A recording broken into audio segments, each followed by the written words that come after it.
When I heard your music, man, for the first time, I was super impressed. And I think the first track that I heard from you was Te Lo Juro. I think that was like the first. Oh no, Nada Más. Nada Más. Okay, yeah. That one was the first track, and then Te Lo Juro, and I was like, hold up. And me being I like to go deep with people, like behind the scenes. I'm like the stalker of Instagrams. Like I look at people, I look at what's going on, where they coming from, and you were rapping in Spanish. Yeah. Singing in Spanish, but I'm like, well, he looked white. But I was like, we're accustomed to that. And then I find out, and I see the flag. You always repping the flag, and it's Honduras on the flag. Honduras, man. I'm like, Honduras? Hold up, because we don't even see like rappers from Honduras. That's not a common thing. So, man, just tell me about your background, bro. Tell the people. I think this is going to be one of the first times that people are going to get to hear that story. Can you just tell the people like where you're from, just your ethnic background? Yeah. So I'm white, and I look white for a reason. So both of my parents are actually American, and they decided they got married, and they felt God calling them to go into the mission field. And so they really felt God calling them into Honduras. And when they went there, they actually ended up staying for 21 years, just became a part of just all the people there and immersed themselves in the culture. It's honestly a blessing. So I have 3 older brothers. They were all born and raised there, and I was born and raised there. I lived there for the first half of my life, so for 10 years. And it's super unique. Like, I'm not going to lie, man. Like, it's definitely really interesting to have that background. And it also allowed for me to have a lot of just different perspectives, different takes just on the world. And I don't know, man, it's truly a blessing. And it humbles you. But that's, I said it humbles you. It does. No, for real. And so it's allowed for just for me to have, just to be more understanding about some things as well. So I'm white, but truly in the heart, man, like Catracho, bro, I'm Honduran. I was born and raised around those people, like Hondurans, like that's my family right there. It's truly just kind of shaped my life and shaped my relationships. So yeah, that's kind of just the kind of basic breakdown of my background. But tell me about that though, because as far as how has it impacted you now? Because, and I think we've talked about this. I grew up in Nicaragua for 8 years. Yeah. And then I came down here. I was born here, but I just lived 8 years over there. And then I came here, and when I look back at that experience, it humbled me. It gave me vision for the future, because I saw what people were going through over there, and it gave me just a drive to want to go back and help. And obviously, it just gives me a whole new story, right? So how did living 10 years, it's literally half of your life because you're 20 years old now. How did those 10 years of living in Honduras impact your life now? Bro, I'm about to list them out because it's a lot. It's a lot that I have to say on that. So I mean, I don't even know where to start. So I guess I'll just pick one thing, and that is like when so just to kind of give you like context, inside my house was the only place when I was living in Honduras that I ever spoke English. Spoke English with my family inside my house, but whenever we had a guest or whenever I was outside of the house, anywhere, it was all Spanish. So I think a lot of times you hear of like, these missionary kids and they go to these preppy, like bilingual schools or boarding schools, and all this stuff. And so they never really even get introduced to the culture, which to me is such a sad thing, man, because you're missing out on so much, and you're missing out on a lot of wisdom and a lot of insight that you won't get in any other way. And that's truly been a blessing to me, because I've been able to see people in their different walks of life, and be able to be more understanding, and just even help me be more compassionate, because I think that's what we lack a lot of today. And a lot of it's because there's so much misunderstanding and not enough openness and willingness to, listen to each other and where we're coming from. Yeah. So it's been a blessing up until this point, like just in that sense.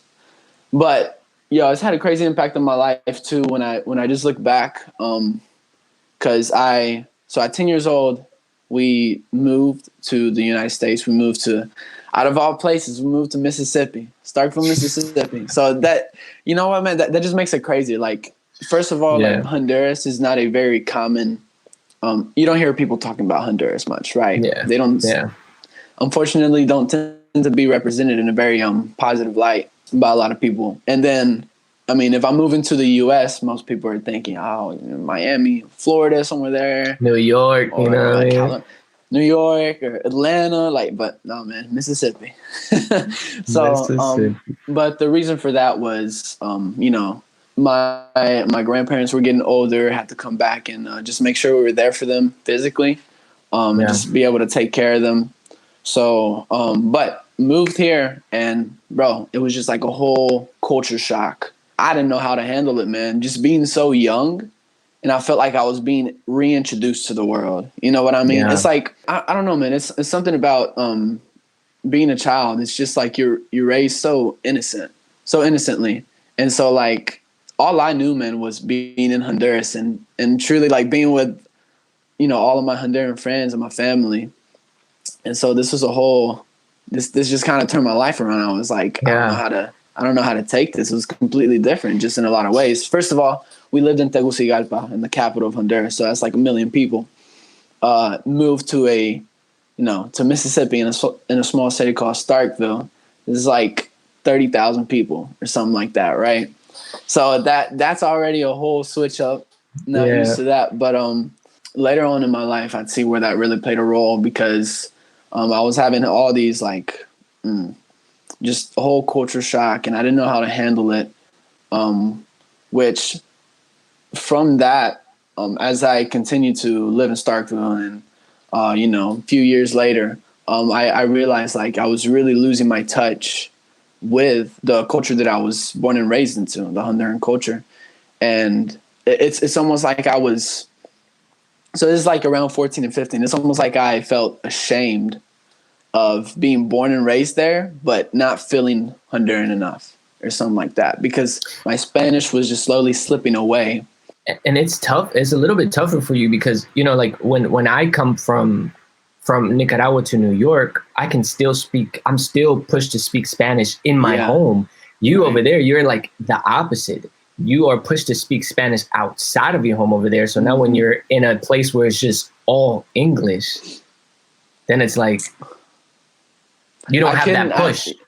There weren't as many opportunities, presented to me. And even if the opportunity came, I'd be ecstatic about it. I would try to find those opportunities, but it almost got to a point where I became so discouraged and so ashamed of my Spanish that I almost didn't want to take those opportunities that very rarely came because I was afraid I was going to mess it up or say something stupid. Yeah. When the truth is, that shouldn't be the case to begin with, man. It's a part of who I am. It's one of the biggest parts of who I am. It's truly shaped me my entire life. But thankfully, God wasn't just sitting there being like, yeah, I'm gonna leave it like that, and that part of my life just isn't gonna be relevant to me anymore. Right? Yeah. No, God had me there for a reason. Had our family there for a reason.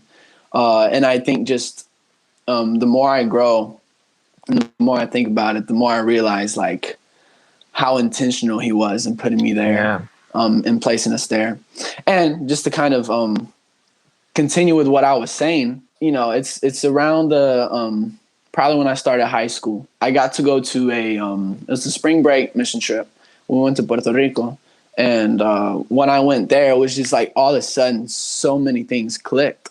And it's because I hadn't been around, I hadn't been in that environment in so long, with those people in so long, that when I went there, they had me to translate and to help out with all of that. And that was just like God just gave me a big reminder. It was like, I've made your life the way I made it for a reason. And I want you to be able to see that and use that to be able to bring me glory.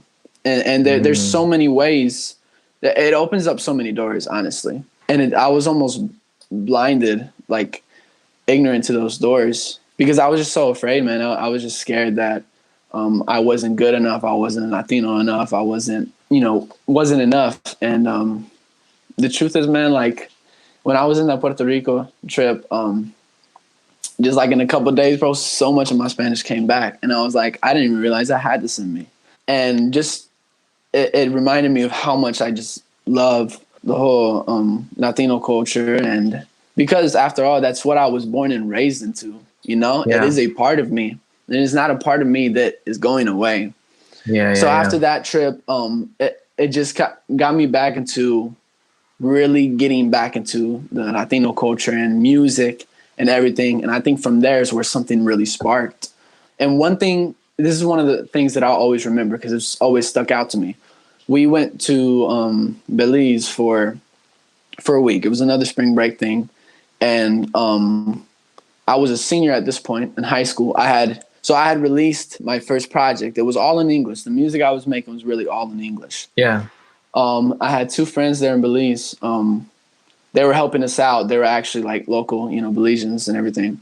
And Belize is still Central America, correct? Yeah, it's right there, right by Guatemala. So I got to build a really good relationship with the two of them, really good friendships. And they just really talked a lot to me about just my walk with Christ.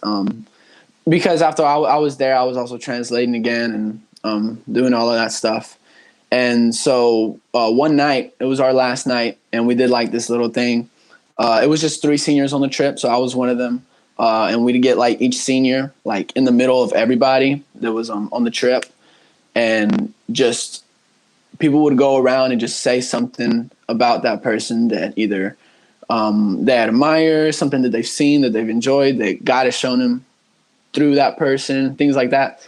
And so it got to them, and they they shared with me their heart in Spanish. So no one else knew what they were saying. It was just me. It was me and them. And they were just like, we've really been praying about this, and we really feel that God is going to use you and your music for the Latino community. And, when they say that, I'm like, cool, but I'm not even making that music, So it's like, how? You know what I'm saying? More specifically, so they were talking about the Honduran community. So anyways, but I look back at that, and then I think that was the same year. Later on, I decided to go out on a limb, and I made El Coche. Ando en el coche, música fuerte por la noche, up and down como roller coaster, yo manejo mi carrera como chofer. Tú no sabes nada, yo me voy para allá, cuando yo escucho esta música. And that's where so many things sparked for me, man. It wasn't even like a spiritual song or anything like that. It was a fun song. I just wanted to do it, and I was already thinking to myself, people probably won't really like this. It's not going to go anywhere. But that's honestly what opened up so many doors for me. And so I don't know, man. I look back at all that, like, it's crazy. Like, it's crazy when you look at how intentional God is about where he puts us in life. And how every little detail, like, it's there for a reason. It's not there to be ignored.